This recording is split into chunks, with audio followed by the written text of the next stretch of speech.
साथियों नमस्कार, स्वागत है आपका एक और इस नए वीडियो में और आप देख रहे हैं बिग इंडिया टीवी। साथियों, उत्तर प्रदेश की नगीना लोकसभा सीट से चंद्रशेखर रावण ने एक बहुत बड़ी जीत दर्ज की है और अब चंद्रशेखर रावण साथियों सांसद बन गए हैं।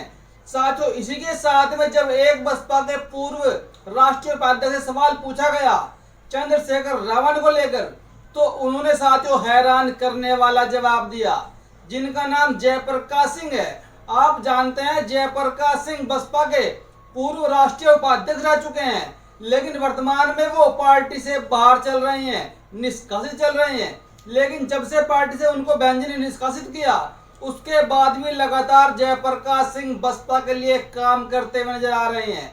कभी वो रथ लेकर पूरे देश में निकल पड़ते हैं यात्रा करने के लिए चुनाव से पहले, कभी साथियों वो कहीं पर बयान देते हुए आपको दिख जाएंगे और वो लगातार साथियों अब भी निष्कासित होने के बाद बसपा के लिए ही काम कर रहे हैं।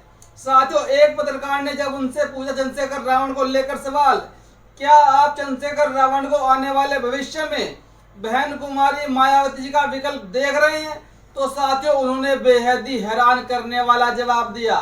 चंद्रशेखर रावण को जयप्रकाश सिंह ने बता दिया कि चंद्रशेखर रावण उसी प्रकार के नेता हैं साथियों अभी तक जिस तरीके से देश में रामदास अठावले, रामविलास पासवान और उदित राज, आपने इन तीनों के बारे में जरूर सुना होगा। ये तीन लोग साथियों हमेशा सत्ता के साथ बने रहते हैं।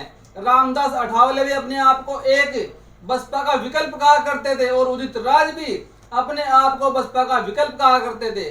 लेकिन आपने रामविलास पासवान को तो देखा होगा, जहां भी सत्ता बैठती थी रामविलास पासवान वहीं पर बैठ जाते थे। पार्टी चाहे बीजेपी हो, चाहे कांग्रेस हो, चाहे कोई और सी भी पार्टी हो, रामविलास पासवान हमेशा से ही सत्ता के करीब रहे हैं। और अठावले का भी यही हाल है और उदित राज का भी यही हाल है। और उन्होंने कहा कि जो अब तक की 10 साल की एक्टिविटी चंद्रशेखर रावण की देखी, उससे तो यही लगता है कि वो मान्यवर साहब काशीराम नहीं बन पाएंगे, बहन कुमारी मायावती जी नहीं बन पाएंगे, क्योंकि उनके लगातार पिछले 10 सालों में जो संबंध रहे हैं वो कांग्रेस से भी संबंध रहे नजदीकी और बीजेपी से भी संबंध उनके नजदीकी रहे हैं। ऐसा आरोप जयप्रकाश सिंह ने लगाया चंद्रशेखर रावण के ऊपर। साथियों, आपको इसमें क्या लगता है? जो बात जयप्रकाश सिंह ने कह दी चंद्रशेखर रावण को लेकर, हालांकि ये बहुत बड़ी बात है कि वो रामदास अठावले बन पाएंगे, उदित राज बन पाएंगे, रामविलास पासवान बन पाएंगे, लेकिन वो बहन जी का विकल्प नहीं बन पाएंगे।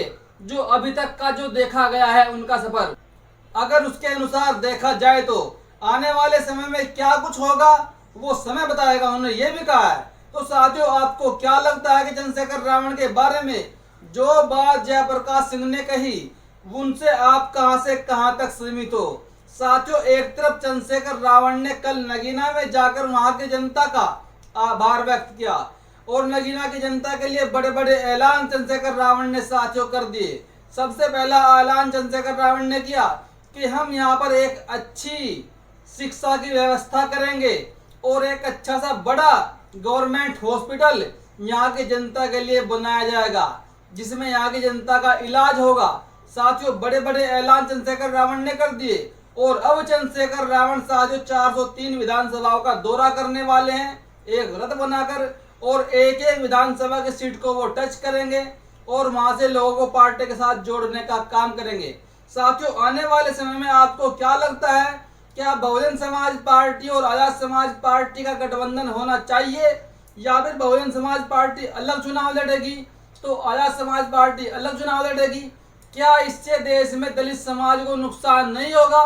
क्या उनके वोटों का बिखराव नहीं होगा?